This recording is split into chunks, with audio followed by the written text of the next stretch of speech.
Hello and welcome back. Today we are going to be doing a starting steps video for Great Qing in the newly released Sphere of Influence DLC. Now this is one of our first runs, or our first run attempt. Our very first run attempt was Panama, and it didn't go so hot.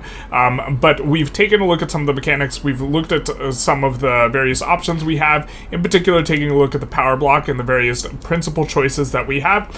And I've decided that Qing is actually going to be a really interesting one because we can do a semi-RP, semi-meta expansion with the military-industrial complex. And the reason we haven't done this before, there's a couple of reasons. First of all, they nerfed it, and second of all, what ended up happening is performance has been lower. However, from everyone else who's gotten early access, they seem to be indicating that performance is a lot better.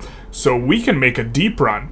And a deep run, I think, is really what you need in order to show that off, which is utilizing, China has a unique interest group. They have several unique interest groups. We'll go over some of this sort of stuff later, but in particular, we want to focus on this, which is the newly created army, which gives a minus 15% military goods cost. Now, this just decreases the amount you're paying. It does not decrease the amount that goes into the coffers. And so we only have one thing that's producing military goods at game start, and that is the arms industries here. For this will not decrease the price of the small arms here. It's minus 38 on the price. The price will not go down when we have this bonus activated, but instead what will happen is the amount that we are paying for military goods, goods for military buildings, this goes down. And so what this means is that if we were to buy 100 ducats worth of military goods and we have this active for this 15%, we would spend only 85, but still 100 of buy orders would reach the armed places, which means for us, this is a free money modifier. That's like 15 ducats of money getting created out of nothingness. And what Qing can do in particular is we can stack a whole bunch of these modifiers. We can get 30% from newly created army, because if these guys get doubled, if they get up to 20% clout, their bonus will be doubled. We can then go into getting a company and we can get Beijing munitions, the very base one. I have to double check if there are unique companies that give minus military goods cost, but this basic one does give minus military goods cost, so that's minus 40%. We can also utilize the peasant levies and stay on peasant levies, which is normally not meta, but the more you stack of this modifier, this minus military goods cost, the better it is, because if you reduce something's price by 50% once, then it's just 50% off. If you reduce it by 50% twice, and this is an additive modifier, then it's 100% off. And if it's free, it's for me. So we will see that this is 50%, and now, newly in the power blocks is a new one where we can get one that is even on theme in terms of the name, which is a military industry. Let's see if we can find it here. Let's see if we can find it here. I swear to God it's in here. Where is the military industry? You guys have seen it. I haven't seen it. Militarized industry here. We can get an additional minus 15% military goods cost. Now, a little bit of a caveat. I'm on an early access of the build. Numbers might change. There's going to be maybe a little bit of bugs present for me that won't be there on release, but we see we can get a total of minus 65% military goods cost as Qing, whereas every other country can only get minus 35%.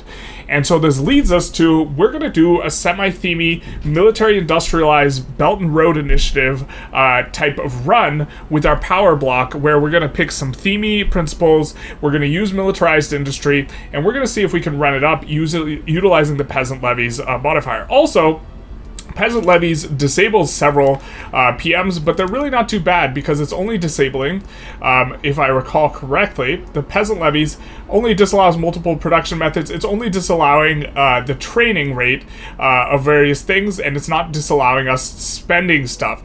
And so when we get into the later portion of the games, when we have the really, really expensive PMs, we'll just be paying 65% less for them, and then this will stimulate our economy at the full price, and then we'll be able to, military-industrial complex it up. And so that is going to be the plan and the theme for this run here as Great Qing. Now, as far as the IGs go, Qing have some other unique stuff going on. Scholar officials, notably, do have some unique ideologies. There's a ton of unique ideologies. They have scholar gentry instead of the normal one, and they actually don't mind some things that other countries mind, which is that they don't mind agrarianism, for example.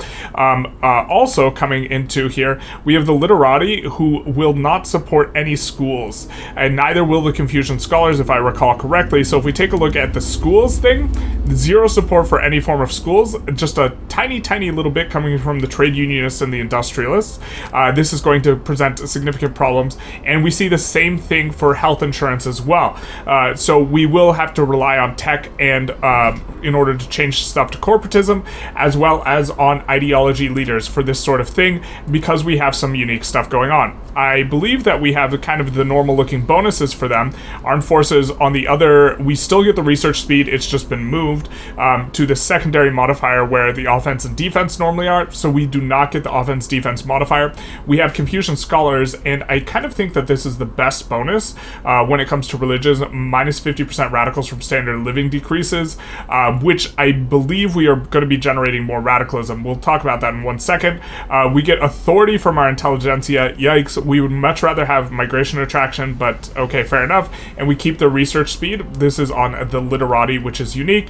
And other than that, it's just kind of normal looking as far as our interest group go. Now, the thing I was referring to caring a lot more about radicals is the metagame is going to shift away from high taxes, I think, a little bit here.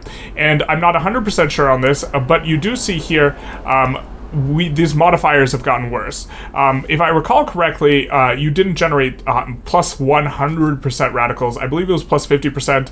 I think the attraction of interest groups in government was also already, or it was minus 20% previously, but this minus 20 legitimacy, the legitimacy penalty and the radicals has been doubled. And this is a compounding thing, because if your legitimacy drops down levels, you're going to generate more radicals from various things. So this is a sharp metagame change, and it's a metagame change that really makes the good old Beijing special, as it were, a whole lot better, which is the Forbidden City, the legitimacy from including the head of state and government. This is significantly better because legitimacy is going to be harder to cap in times when you're running high taxes. So I think that Qing is actually just going to be absolutely stupendous. I mean, it was already great for building, but even more so because with the combination of this legitimacy bonus you're getting from the Forbidden City relative to before, and the Confucian scholars, I think Qing, more than other countries, is going to be able to tolerate high taxes, whereas I think other countries, the very high taxes might not be something you're as interested in. And so we'll just slap it up because we do want to do the high taxes kind of as our opening salvo. We want to get as much money as possible and then use that money to build up as much construction as possible. Now, we're probably going to do some Opium War shenanigans. I think we're going to go for the most pushed version of the Opium War, which we haven't done in a starting steps video before, just because for a little bit of variety, even though it's off theme. But we are going to tax stuff that is going to give us the very best bang for our buck in terms of authority, even if it's taxing the lower rung pops. Well, we'll ban opium in just a second, so I guess we'll be swapping that out, but that's just an example. And so normally in a lot of other countries we wouldn't tax something like liquor. However, the reason why is because you want to tax the upper strata goods. Liquor's a lower strata good, we wouldn't want to tax it. However, we're not going to care for now because we want to just generate as much money as possible and get cranking up as much as possible in terms of the construction. We'll also lower government wages. I don't know why they start on kind of the higher rung amount. And so now you see we have quite a bit of money to work with here. Also, one of our major expenses is actually currently going to be incoming from welfare payments. If we take a look here, or it's actually, well, it's only 5K, but welfare is not something we are interested in paying for, especially because China generally has significant problems with unemployment. And so what we're going to do is we're actually going to revoke the poor laws. We do see there's a new little modifier here, or a little looking thing. I guess that's indicating that's giving social, or that is giving welfare or giving an institution, but we're going to get rid of this. This is not only going to refund us an enormous amount of bureaucracy, allowing us to pay for other stuff, which is going to be incredibly useful to us, but it's also going to allow us to, not have to pay out as our unemployment rises. This is a very normal thing that happens in Qing. Your unemployment explodes as a result of both your population growth and also the way that subsistence rice farms work. Subsistence rice farms, you can see there's 528. They employ 5.2 million people. That means 10,000 people are employed in each of these subsistence rice paddies. Whenever you build over these, which your auto queue will do, what ends up happening is 10,000 people get fired, and then normally when you build a building, it employs 5,000 people. However, anything that is not a rice farm only employs 5,000 people. Rice farms will employ 10,000, which means there's 5,000 people left over who now have nowhere to work every time the agrarian stuff is built over. We'll talk about this a little bit more in strategy, but this is an important consideration here. And so we'll do that for our very first law pass. Our second law pass is we want to get off of traditionalism because traditionalism blows. It gives minus 15% market access price impact. This is a cripplingly bad modifier. We really, really, really hate it. And so what we're going to do and move towards instead is we are going to be moving towards agrarianism, which is basically only good on Qing, but it's very good on Qing, which means our first research is going to be one that you don't do on anyone else, which is that we are going to research, coming in here, we are going to research very first romanticism. In theory, you could look to roll and keep re-rolling until you natural spread either stock exchange or romanticism. This would probably be a most optimized run. We're not going to do that, but we do see this unlocks agrarianism so that we can go it. And the reason why it's so good is the aristocrats investment pool contribution efficiency modifier is going to be very strong for us because you know who owns all of these subsistence farms that amount for a vast majority of our economy? They're owned by the aristocrats, but they're not owned here anymore. Instead, they are owned in the manor houses. So you can see the subsistence rice farms there, you can see the dividends there, and this is going to be a huge portion of what our income is coming from, is going to be minting from having a huge GDP from all of these. And it's going to be this way for a while, and we are going to be getting investment pool. I don't see any investment pool transfer at this moment, probably because we haven't unpaused, but it will almost all be coming from the subsistence farms for some time, and so we're going to want to utilize these guys for doing that. And so we're going to go agrarianism first. It's just kind of a standard Qing start with what we're doing on the technology setup. Now, something you might have noticed is, hey, your GDP is like 30 million, 40 million lower than normal Qing start GDP. What did you do wrong? Well, manor houses take infrastructure. And manor houses, you get levels, you get a ton of levels when you have subsistence farms, right? We have a level 591 manor house. The infrastructure usage is 59 from this, and it's because it owns a whole bunch of subsistence rice paddies.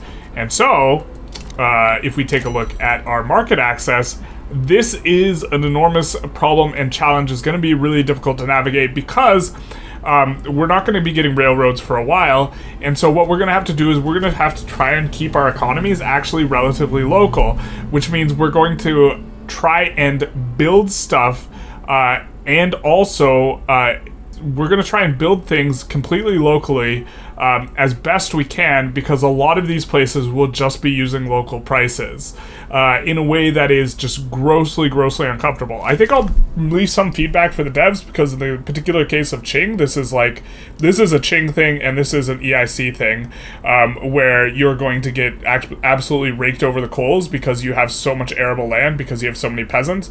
But for this run, it's going to present an interesting challenge for us. Now, we're still going to spam construction sectors. Normally, I think you want to spam about 60. We're going to do 50, and we're going to do them in places that we know have iron and know have a decent amount of iron. We'll build a couple more in Beijing. And so here, this will get us up to... Ooh, they split this outer Manchuria into two different states, so we'll just take a quick look at the two different states that we have here. 76, okay, that's not a lot of pops, and this is 82k. Still not a lot of pops. I think we can build a couple construction sectors here, especially considering these places will actually have market access because they don't have a lot of pops. And then, let's see, which other ones do have... I think they have buffed Ulaistai and Urga to now have have both coal and iron, and so this is a significant kind of upgrade here. We're going to slap down a few construction sectors here, and most of this is based off of memory. Shaanxi, we're going to slap down a whole lot of construction sectors. This has the most mineral resources in the game. And if I'm not mistaken, Shaozhou also is going to have iron. They do. And in particular, the coast, you can actually get a kind of decent amount of extra infrastructure, but a lot of this is just not going to be something we can really overcome until we get more infrastructure. A little bit of a China problem here, and we see that we have plus 45. We can probably build up to this, see how things go, and we will actually have to stay on wood frame for a lot longer than we otherwise normally would, because normally you make the swap very quickly and you rely on imports. You can't rely on imports in areas that have lack of market access. So what we might end up doing is we'll swap it up on areas that have market access, but areas like Beijing, where there's no market access, we won't swap up. Another thing is we're kind of paying out the ass right now for the goods for buildings. We're paying a lot for paper, and I think we're paying significantly more than normal because the paper is needing to go to, so for example, we're consuming a ton of paper in Beijing. We have 64% market access. We don't make any paper here. And so this is presenting an extremely large challenge. If they do change this, this is probably going to be a lot stronger if you guys try this without all this enormous infrastructure challenge here. But as far as the strategy goes, we're building in places that have both iron and coal, and there are a ton of them in Qing, and even more now that Mongolia also gets them. It's going to be really, really, really strong, and is going to be important to keep vertically integrated, especially when we will not be getting the normal market access we have in Qing. Alright, so we get a little bit of an interesting situation here. First, I just wanted to say that we talked about doing the most pushed war, but it doesn't look like it's that easy to do anymore. The most pushed thing you can do is you can transfer EIC at the very beginning, and then get yourself cut down to size and be returned to 0 infamy.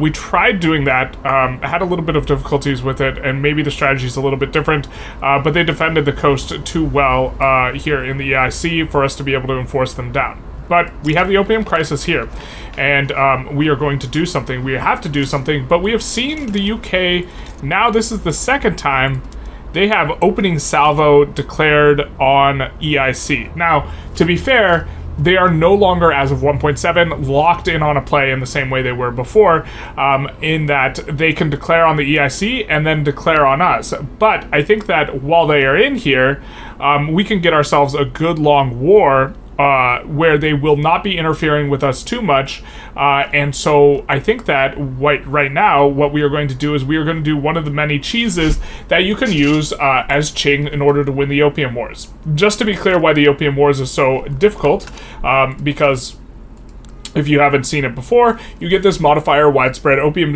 addiction, which decays down, which gives enormous penalties to offense and defense. You can see at the very bottom of the tooltip, as well as morale loss. And so what we will be doing is we will be trying to hold on for dear life. But what we're going to do is we're going to declare on Portugal, because Portugal has defensive pact with Great Britain, and so in doing this, this is the Portugal technique. Well, briefly, the other ways is you can move your capital inland, which makes you harder to enforce on, but sometimes they make the war goal one that doesn't involve taking your capital. You can declare on a subject of the UK and force the war before you ban opium. That way they can't override the truce. But we're going to go for the Portugal method, which creates a front here and gives Portugal the war goals, and Great Britain is going to be in there, and Great Britain doesn't always sway for something substantive, and so as a result of the defensive pact, and so we'll declare directly on Portugal here, and we are going to just demand back our territory in Macau. We're going to say, hey, can you give this back? Great Britain is going to join against us, almost certainly, and we'll get some infamy up from claims and things that we want from Great Britain. I think we're going to go for Guyana as well as Trucial States transfer. I think that this is fairly reasonable. It'll give us interest in a couple areas, and we will proceed along our merry way. Now, for this, we are going to take all of our armies. We've already consolidated several of them, and we are going to assign cannon artillery until they barely have a malice, or until right before the malice in all of this. In order to do this, we need to... Don't we need to import? I thought we needed to import. Well, I guess we are already importing cannons. Why don't we need to import cannons? Do we have cannons in the market? I'm pretty sure we don't. That's not how it's normally working, but okay. We'll assign a whole bunch of conscripts to these areas and get on up. And do this for all these armies, basically, and it's going to be critical that we have a really, really large substantive army, and we're going to put them on the front, and we're going to put them all on defense, at least initially, because we want everyone to come to this front, especially depending on what the war goals are. They have conquered Guangdong, but we want them on this front so that they don't land our capital, and then we can eventually brick this front just by landing with one of our fleets, provided they don't have a fleet. We'll keep an eye on this EIC war. This EIC war, we've seen it a couple times now, you know, doing runs here in 1.7, and so this may be a common affair that the UK just always decks EIC like day one. This seems maybe not the way to go, but we'll see how it shakes out, and then we will pile on to this front and be back with the start of our war. Alright, so here are our war goals. Portugal got greedy with it, going for Guangxi and Guangdong, which is fantastic for us, because as soon as they land Guangdong, or as soon as they start pushing and fully occupy Guangdong, we can just re-land it as they're trying to push Guangxi, so this gives us quite a bit of buffer. Pretty nice for us that they declared the second war goal. We wanted to do something relatively conservative that would still give us a decent chunk of infamy, so we went for transfer Trucial states, conquer Trucial coast. The transfer was just to get them into the war so we could conquer them. British Guyana and war reparations on both. In order to enforce this, we only need to land Trucial states and Guyana, as well as land Macau, of course. And so this should be fairly straightforward, especially because the UK is busy with something else. And so we're hoping that that is sufficient, that we could just stall out for time here, while as soon as this war breaks out, what we will do is we will assign, here we're going to start moving everyone to the front. As soon as the war breaks out, we'll assign our 2 landings, and then we'll come back and we'll look to land Macau, and hopefully that'll be enough, but if not, we'll just station everyone here in Beijing in order to avoid any landing. I think we're going to try and stall them out, though, which is why we've selected everyone to defense. We actually don't want to push them out immediately, because if we push them out immediately, then they come and they land the capital. They don't come and won't come and land the capital if they have a front, and so we're going to give them the front so that they have to at least push us out first, and then we'll just re-land behind. So we landed the Trucial coast, fully occupied it, and we sent the troops back to here, South China, to just wait. What we're going to be doing now is we're going to be staying zoomed out, and we're going to be keeping an eye for where the navies are. We do see the navies for the UK do look like they're going to be tied up fighting France here, and so what we'll do is, as soon as it looks like a navy might be headed our way, we don't want a navy to park themselves in the South China Sea. The truth hurts. We hate it when the navies get parked in the South China Sea, because that makes it hard for us to do stuff, and once it looks like a navy might be headed our way, then we'll land Macau. And so we'll be trying to keep an eye, and we'll be hoping that things aren't a little too crazy. We do see right here, the Navy over here has done their job. I think that we're going to keep them here. The reason for keeping them here is that by keeping them here, this is the place that's closest to London. In case anything just goes absolutely crazy and we need to land London, this is going to put us in the best position to be able to do that. And so we're just going to be waiting. Also, if it looks like they're going to fully occupy Guangdong, then we will also land. So they are pushing us slowly but surely. You can see there are some British troops there. Not a lot of British troops, but they're absolutely wrecking us.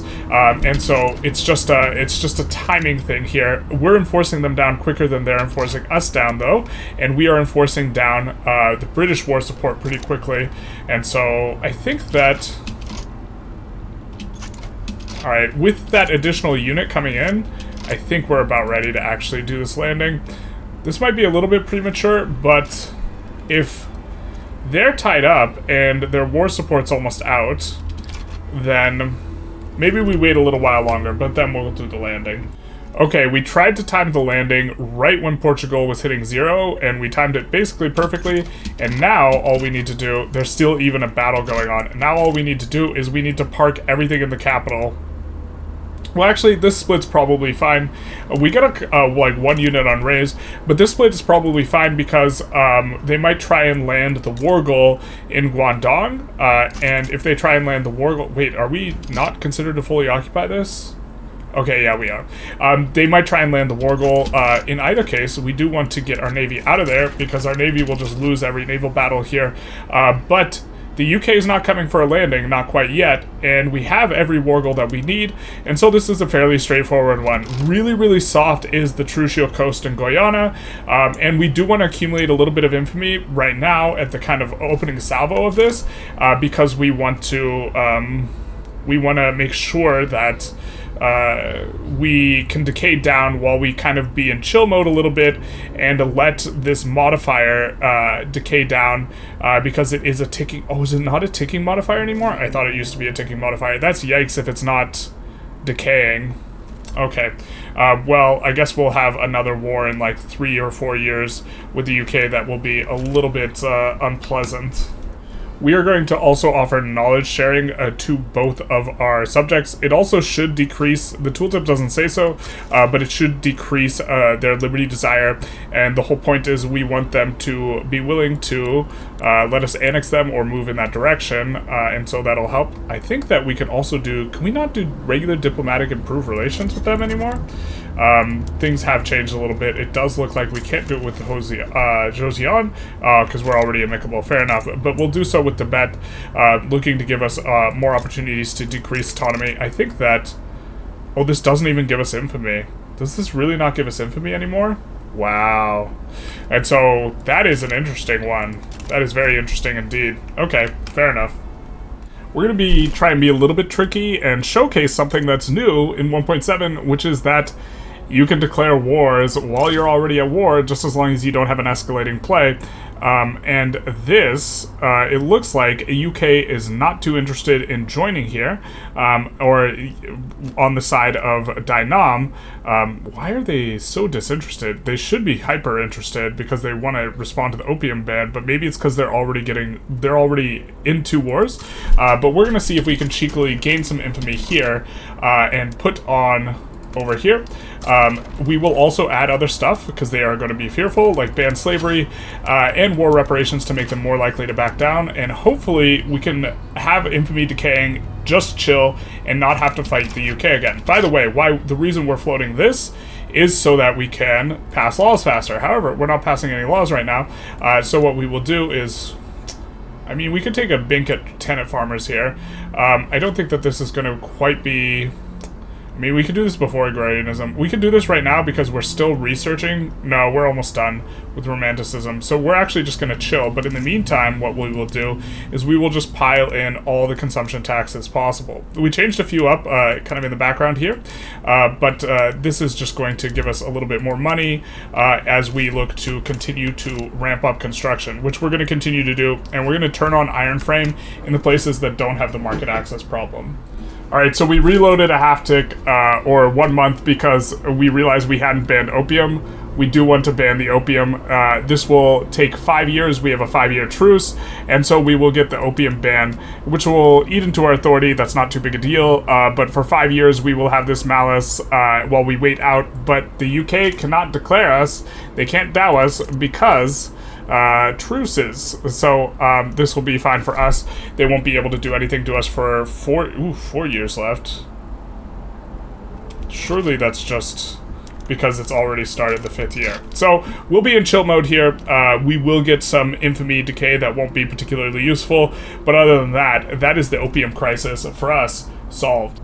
Alright, so we do have a little bit of a situation that is being caused by this absolutely catastrophic lack of market access, which is that normally the amount of normal tool kind of business we can sustain, we cannot sustain here because even though we're running shortages of tools in a bunch of places, the tools priced specifically in Beijing, where is the place with the tooling workshop, is really, really low because Beijing only has like 60% market access.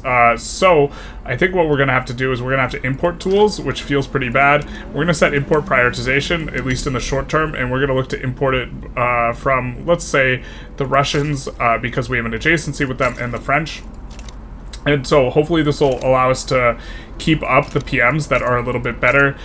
Also, we're going to start putting in tooling workshops in terms of the PMs. And then what we are going to start doing is places like southern Manchuria that have enough infrastructure to benefit from the market, we're going to switch on to iron frame building. We're also going to set iron to import prioritization, because this is what's going to happen.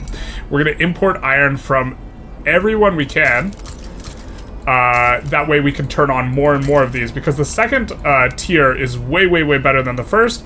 And so what we'll be doing is we'll be trying to get the money to go negative by adding more and more of these swaps over to iron frame buildings in places where we are currently not running a malice on the market access. So for example, Shaanxi, we do not have a market access malice. We're pretty close to one, but we don't have one, at least right now. So by importing the iron, we can turn up to the better PM, at least in the short term. But man, oh man, does this lack of infrastructure everywhere really hurt? Because even the places that aren't out, they're close to out. We have built nothing in Shaanxi except for 7 construction sectors.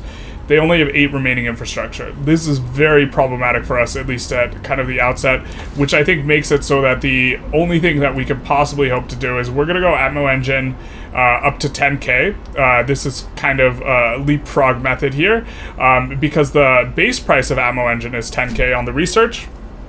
And then we're going to swap to mechanical tools, or then we'll swap to this lathe branch, which will give us railways the absolute fastest we can. But this, until we get railways, this is going to be very unpleasant. We're also going to, at least on the places with the coast, start to build a whole bunch of convoys, which will allow us to run bigger trade routes and will help to resolve their problems. Specifically, we're going to blast them in Beijing here in the queue. This is, again, not something you have to do on 1.6, but we are in a weird, catastrophically bad, market access infrastructure situation, and this should also decrease the prices that we're paying for stuff like paper. Again, having to pay a ton for paper here, even though the paper in the market is not going to be anywhere near that expensive. So, yeah, yikes. So we're definitely noticing a bit of a balance change, because this is a much more sharp gain of radicalism than we have seen previously, even through, I believe we do have happy enough. Ooh, these guys aren't happy enough. So we'll have to pass something that these guys like in a little bit in order to try and make them happy. That way, once we have this minus radicals penalty, or bonus rather, it'll be harder to suffer as much from standard of living decreases. But there's still a bunch of stuff that causes pain in other ways, and kind of normally having the hyper-legitimate government not having access to that is a little bit of one of these things, where we will get, if we were to decay down to here, we would get increased radicals across the country depending on what your legitimacy is. I think we're still generating radicals here. Maybe not. And then here is where you start to generate loyalists. So I guess maybe this one's neutral. We'll try and stay in the neutral band.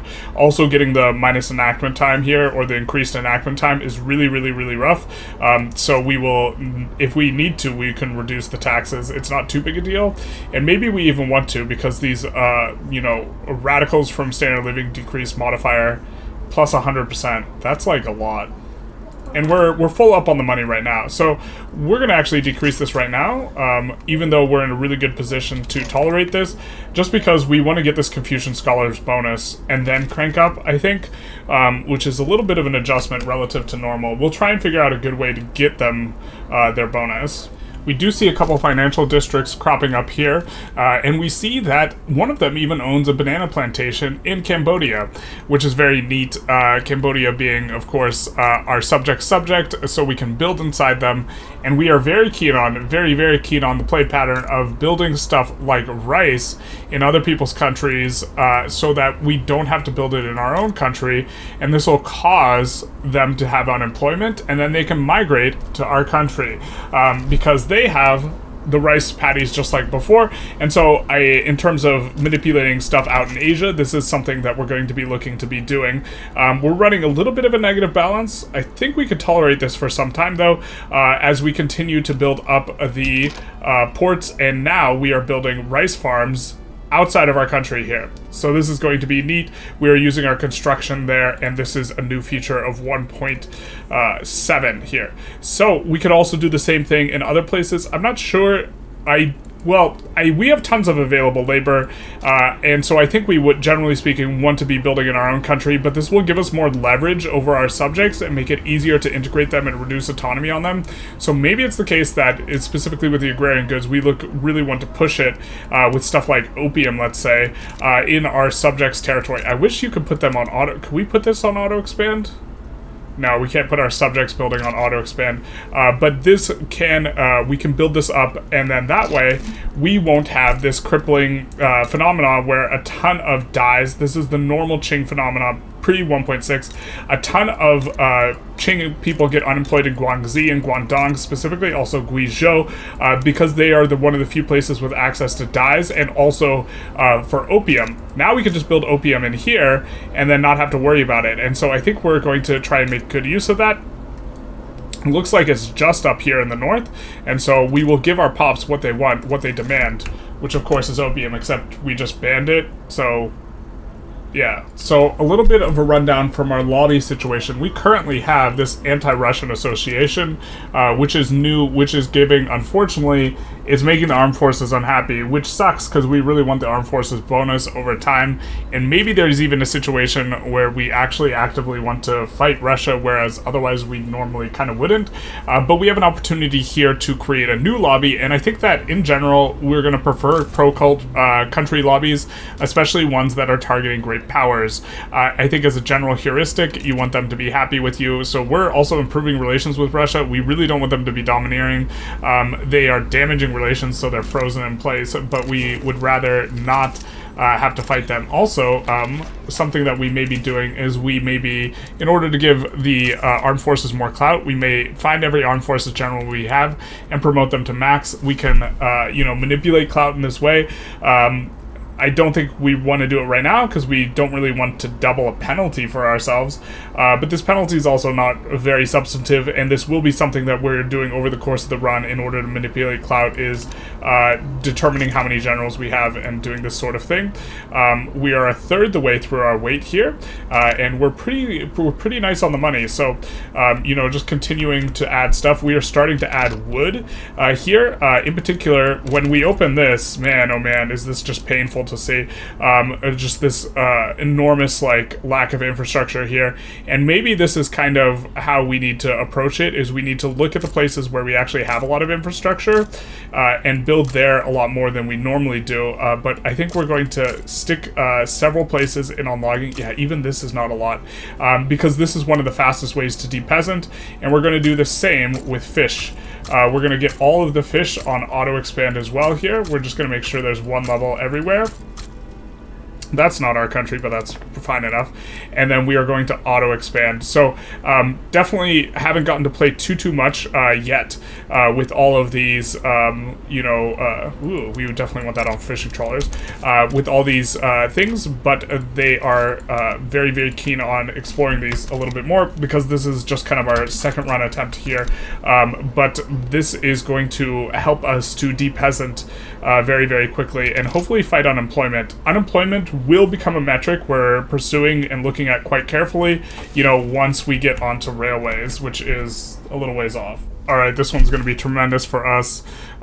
Disables nationalization without compensation is kind of the new little change here, but we're now going to have way more aristocrat investment pool contribution. And just to be clear, in terms of who's reinvesting in the country, you can see out of the 95k we're getting, or 96k we're getting, 95k of this is coming from manor houses. We barely have any financial districts. To be fair, we need to open more stuff up to be national, or to be purchased. So for example, we can toggle privatization, and then the investment pool will be willing to buy this in the manor houses. And so I think that we will do this in order to try and drain out the investment pool a little more.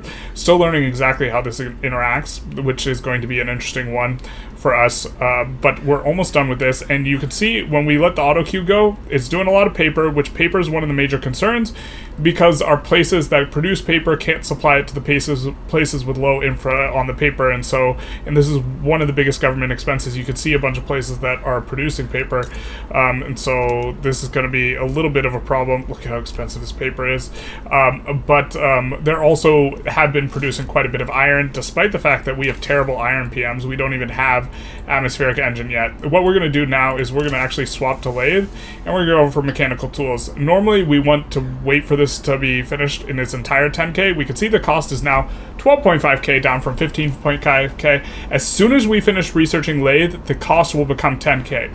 That's why you want to research it up to 10k and then swap. However, we're swapping a little bit early here. That way we don't accidentally research over 10k. And as soon as we research lathe, we'll swap back to researching atmospheric engine. Then we'll do mechanical tools, and then we'll be in on the railways. So we have turned on privatization for all of these capitalist-owned buildings that we have. We don't have it turned on for the other sorts of buildings, and we are hoping that they start to get purchased up utilizing the investment pool. The only one exception is the arms industry, because these can get downsized, and the demand is not constant for arms industries because it's going to be higher when we're mobilized versus not. We're also nat spreading line infantry, which is pretty nice in terms of the luck.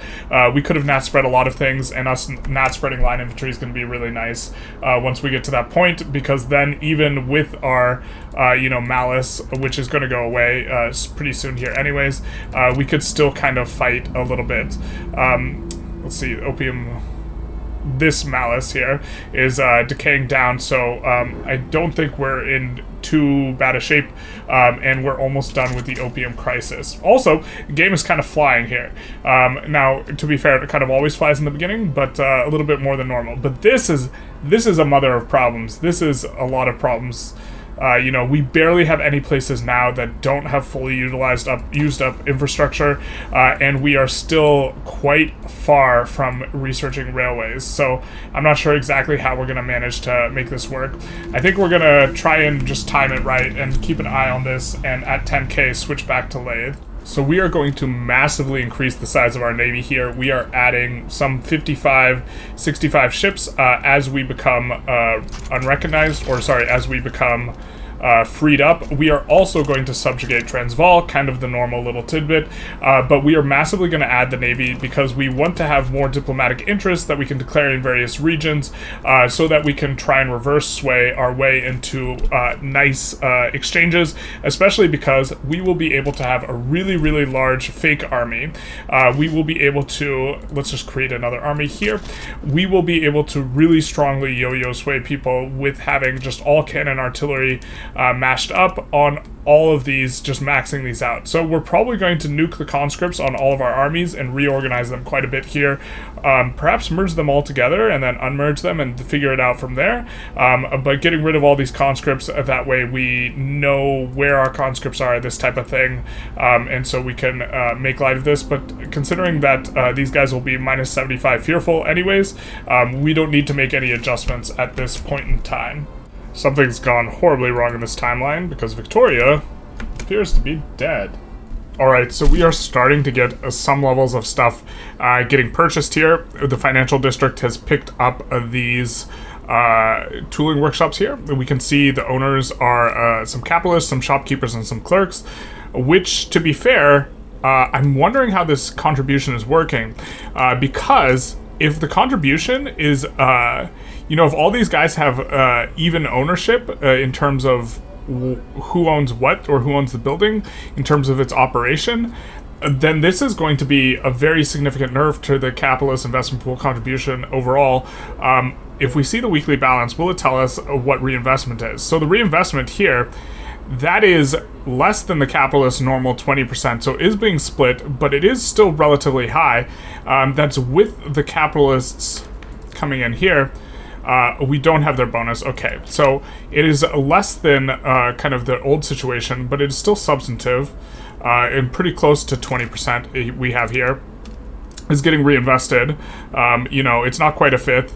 I mean, it's like, what is this? 15%, something like this, is getting reinvested rather than 20%.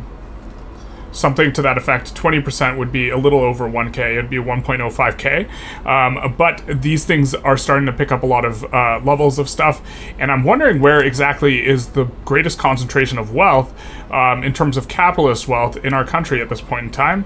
We're still kind of early on, but we see that we've gone from just having a smattering of financial districts to having 132. Now we have over 9,000 manor houses. That's a lot in terms of ownership, but we see that Shaanxi currently has the most, or Hunan has a ton. Hunan has more than any other. Shaanxi has quite a few. Beijing has a few. Guangdong, Xi'an, and I'm wondering Chongqing. What is driving Hunan to have the absolute most is a little bit of a curious one to me. So coming in on Hunan, we can see what they've bought and where they've bought. It looks like they bought a bunch of glass and tools and all this stuff elsewhere. But this is going to, require a little bit of investigation. The reinvestment here appears to be kind of a similar ratio, where it is not quite. Actually, this is close to 1/5 here, or 20%. So maybe there's a split different types of ownership. Because the thing is the question for us is, do these shopkeepers count as owners? And if the answer is yes, then there's going to be less ownership for the capitalists, or proportionally less, which is bad, because capitalists invest 20%, shopkeepers only invest 5%. But we'll keep an eye on this sort of thing. Very interesting. And so also, I assume there won't be much of an effect right now, but I'm expecting this to really pull up the SOL, because if we have way more ownership pops, kind of in our country here, then this is going to mean that we can manipulate the SOL up and eventually try and get, well, probably not with China, but like with play tall countries, we can get a disproportionately high amount of ownership class pops by owning stuff in other countries. Like we have already bought some of the stuff in other cities. Like, for example, Ningxia is the owner of this logging camp here in Hanoi now, and logging camps are really, really, really nice. And so we'll probably make a point of expanding out the logging camps in other people's countries a lot more aggressively than we would our own. But it's interesting to see this ownership starting to come on up. The clout of the industrialists is still pretty low. It's only at 0.6%, but it's coming up. It's cranking up at a decent clip here, and expecting to see this continue. This is definitely, I think that it's going to be a lot harder to get industrialists powerful throughout the game, though, because there will be a little bit of a lag where you are owning the building as the government. I mean, we see most of these are financially, or most of these government-owned buildings are going to be, looks like the manor houses can own some glassworks too, which is a little bit interesting. So we have aristocrats owning glass in the case of Hainan. That is fascinating. That is not a usual thing, but again, this is all new to us. We're still making sense of it, and we're going to keep an eye on it. Looks like we get a little bit of a great game event of sorts that we have an interest in. The subjugation of Ulujuj by Russia has raised fears amongst the Confucian scholars that our own nation will fall victim to a similar state, because we're a similar size. Their concerns have led them to align with the Anti-Russian Association. That is unfortunate. We don't want them to join the Anti-Russian Association. Kind of really don't like that association, so that's a bit unfortunate. As far as expansion goes, we've gone after a couple Middle Eastern protectorates. We did do the normal Peru shuffle, and the combination of us getting a bunch of native interests, as well as, here, why don't we declare this one in Oceania? The combination of us building up the Navy quite a bit. We now have a 48 stack and a 4 stack, but they're coming up to a, what is this, a 60 stack, or sorry, a 70 stack and a 20 stack. This has allowed us to declare a lot of interests, and we can yo-yo sway pretty effectively because we have a pretty massive army that is now newly upgraded with the just getting of a line infantry, and so this will be pretty good for us. We have everything on line infantry. Meant to take a look at the technologies here, and we have 0 days left on mech tools, so this will be our salvation right here, will be the railways. We will also turn this stuff up, which will require us to import in order to get this done. We have plenty of convoys because we've just been spamming ports. I've never built more ports in Qing in my life. We do have light infantry, which is a little bit of a problem. It's a little bit of a vibe. You can see we've pretty much maxed out the ports, except in Suzhou, which can build additional ports. In any place that can or is needing infrastructure, other than here, I guess we need one there. And we're continuing to build them. So a little bit of kind of this weird transitional period where, okay, we have no market access still, but we're very close to getting it going, and we're just completely dependent on ports, and we just have gobs and gobs of convoys.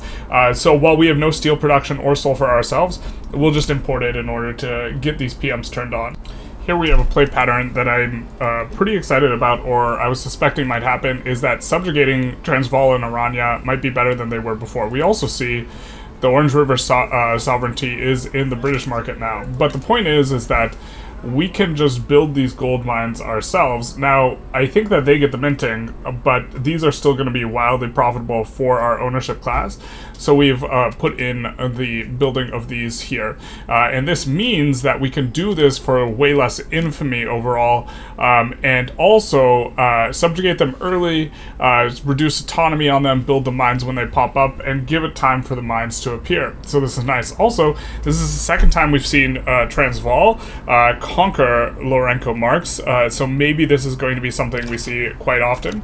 We're also passing landed voting here, just kind of looking to massage the situation in our government to a place that's going to be a little bit better for passing laws. Right now it's really rough for us to pass much of anything, because as we mentioned at the beginning of this video, the Confucian scholars and the literati just like don't want to pass anything, and so it can be a little bit tough to get stuff through. Also, really wish that we've been keep rolling generals and we can't find anyone who is a decent ideology for passing stuff we like an abolitionist Confucian scholar would be great. That way we could get them up to this asceticism approval from doing that. And so this is going to be one that once we get this is going to be really, really useful. We're currently at mid-level taxes, so we can increase taxes in order to get up more construction.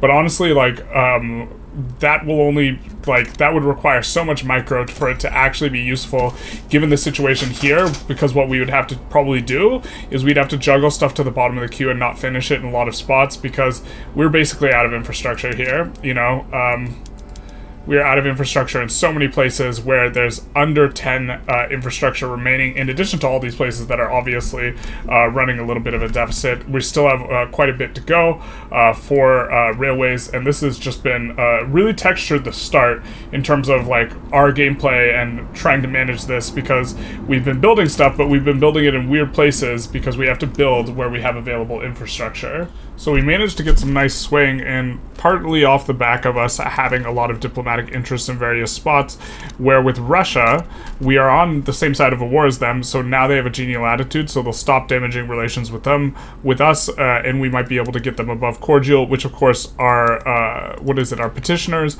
our political lobby is not going to like that very much, because it decreases appeasement when we increase relations to a higher level, but that's okay. That's not the end of the world. We're fine getting some of this negative appeasement here. I think that this is going to be, in the long run, you want to have good relations with GPs, and we've also swayed kind of in here for a bankroll from France, using a yo-yo sway where we joined on their side and then reversed it, and that represents quite a bit of money, this 90k, and we can increase it even more. Is that really all we get from this?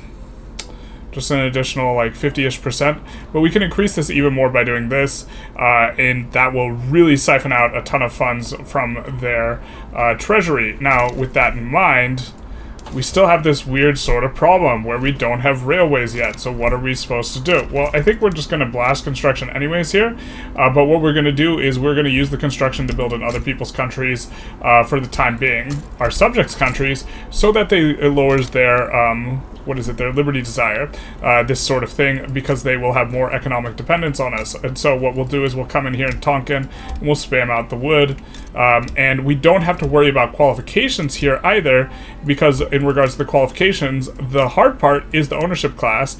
If the stuff is way back in our territory, Great Qing, oh, this is nationally owned. If all the ownership is back in our territory, right, and then it will be, who works here? No, we just have a nationally owned level, foreign investment. I think it costs us bureaucracy. But we don't have to worry about their qualifications at all. Some financial district will pick it up.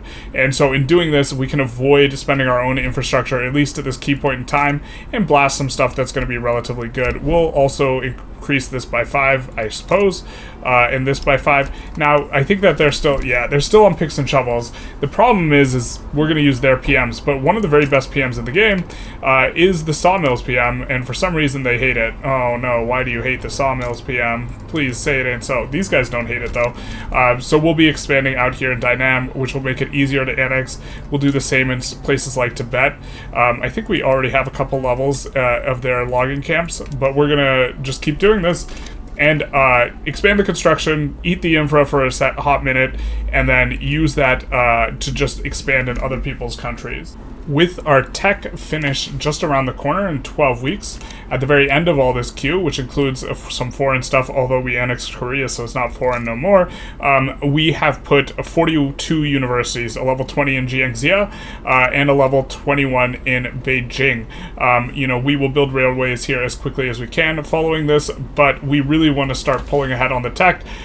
We can afford to pay a lot for research. We want to start catching up, and we just kind of need the infrastructure more than anything else in order to be able to turn these on. And the infrastructure is going to come here, and we're almost out of kind of this weird, strange infrastructure hole. Also critical for us to get is going to be stock exchange. Normally you'd get stock exchange before railroads, or you would at least in 1.6, but here we're making the change where we're getting it after railroads just because of that significant problem. We are also starting to clean it up as the railroads are coming in. We are starting to have enough infrastructure. Our GDP is cranking up a little bit.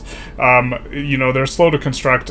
We are also having to import them. We have them on import prioritization, and every import that we have going on in order to kind of keep this going. We have more than enough money to do a lot of this stuff though, because of the bankroll we're getting from France, which is of course fantastic for us. We're going to just keep adding more and more of these, in particular in the areas where we know we have plenty of iron. That way we can keep things going. Let's take a look at how big that Diplopact is. So it's 100k or 110k. This is quite a bit.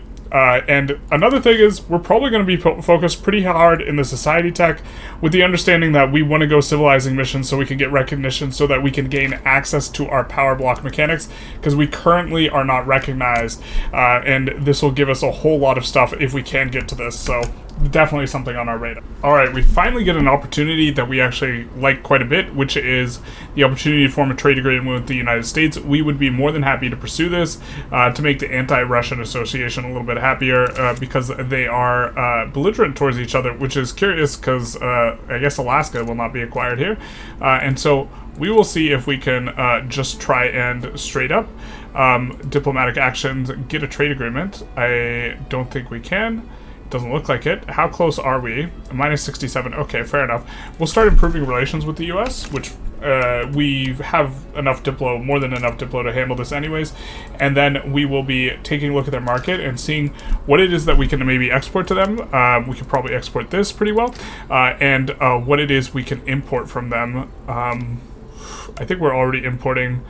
I think we're importing iron to their market. Oh, we're not? They're just having struggle bus time. We are importing a lot of iron from a lot of people, and so the fact that, we maybe don't want to import from them, but we are importing a whole lot from a lot of people. I guess we could export grain to them. Oh, it's not going to even be profitable. We put import prioritization on grain, so people wouldn't take as much of our grain. I guess we could export... Nope, I guess we can't export that. We could maybe... The thing is usually the type of stuff that we need is not really... I guess we could import tools from them. It's a strange time to be alive here. I think that we could maybe also import small arms from them. but there isn't too much. But we'll try and figure out ways to increase the volume of trade a little bit, and try and get a trade agreement with them. All right, so we finished stock exchange, which is going to be absolutely fantastic for our levels of trade, both selling and buying. With the plus 10% market access price impact, we'll be getting much better prices on everything. We just finished this. Wouldn't be shocked if the GDP jumps a few million, kind of in the next tick here. Which, by the way, we're flying. Performance definitely does seem to be improved because we are not slowing down at all. It feels like, which is absolutely delightful. I think it deleted ownership fragmentation, and there may have been other stuff that they've improved. Also, we're just about finished kind of, messing about with the infrastructure, and now we just kind of have normal looking frictional infrastructure problems. We still have a lot of railroads coming on up, but I think that we're kind of a little bit out of the woods here. Let's see if we tick up a little bit. Okay, we go up a like modest 1 million and then back down. All right, fair enough. Maybe it'll take a little while for the MAPI to sink in, especially if it's based on increasing or decreasing trade route volume. The MAPI for this. We're also annexing Dainam down here. So we've annexed Korea, annexed Dainam. Let's take a quick look at our market. It's overall not too big. We do have Argentina, which we got through a reverse sway. We got this over here, kind of doing some wheeling, some dealing. We got this over here. But overall, just maybe to... Excuse you. What?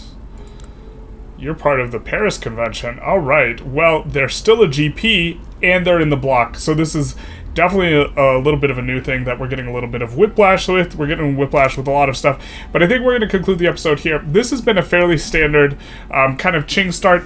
It was not the very strongest. I know there's ways that you can get the East India Company.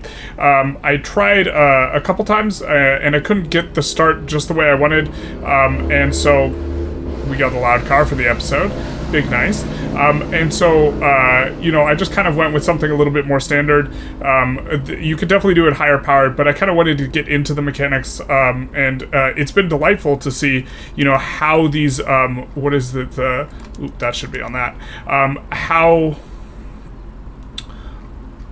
what class? This is also another weird thing. When we're building gold in someone else's country, it gives us the chance to change PMs, except it doesn't. It says no. Yeah, we want to be on that. And then where is it?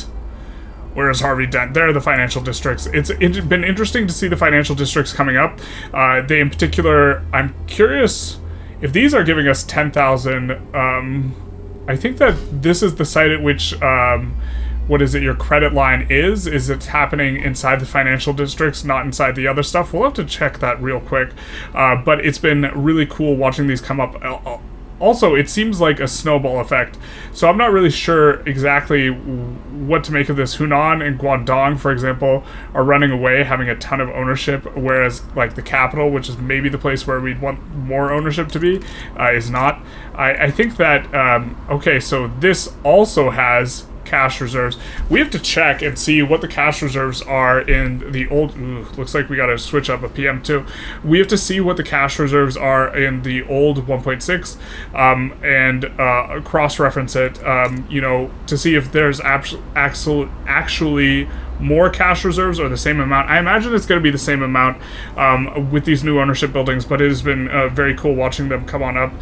We'll swap over the furniture off screen, but I hope you guys enjoyed this episode and this start. It's a little bit rough. It's not like a perfect explanation of things. I think we did show kind of though how to do the Opium Wars, which everyone's always like, how do you win the Opium Wars in XYZ patch?